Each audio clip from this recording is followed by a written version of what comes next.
You need flexibility when you're moving in the moving process.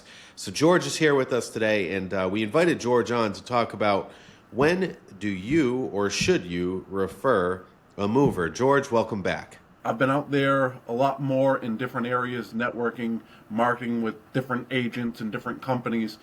And my most recent question to a lot of these people are you referring a mover now? If not, why? Why aren't you? They have maybe they already have a home inspector, maybe they already have the mortgage person, they already have a team around them, but they're not finishing the circle for the transaction for their clients. And I wondered why. And a lot of the times, from what I have heard lately, is they don't know someone, or they had a company and then they stopped showing up, or there was a damage situation, they stopped answering.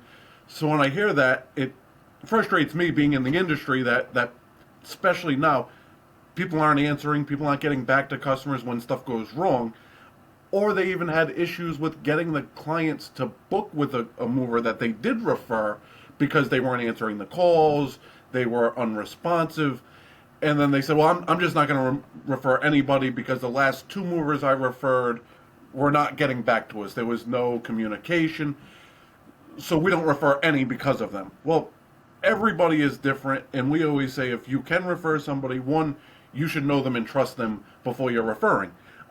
Just because they walk in your office and drop off some pamphlets and you had a good 5-minute conversation about why they should be the mover that your team is referring, doesn't mean that they're going to follow up with it. Maybe it was just a sales guy out there promoting their stuff, dropping off flyers. Well, unless you know them, if you have a good communication, that's when you can really start the good referral source, right? Yeah, that's right. I have a mover, I've never used them before, they came in, give them a shot, let us know. I mean, that helps as well, but realistically, you want to know who you're referring, why are you referring them? Have they shown up every time? Have they ever given a bad experience to a client?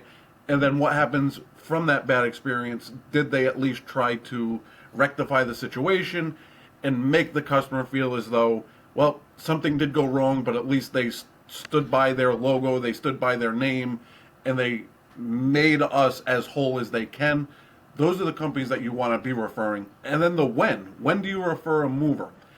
It's going to change on a regular basis because, again, I say this all the time, every move is not cookie cutter in our industry, right? Every move is different, and especially for us, we're going to tailor it to the client's needs.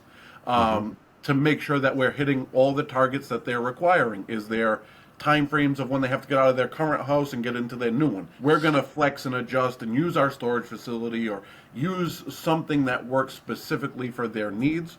So we say the best time to refer a mover is as soon as the real estate agent is involved, the mover should start getting involved. To me, it's too late to say, I'm moving Friday, can you move me? And we're getting the call on Tuesday or Wednesday. Can we make it work? We figure out a way. Is that always best? And is that going to be efficient for every client? Probably not. Yeah.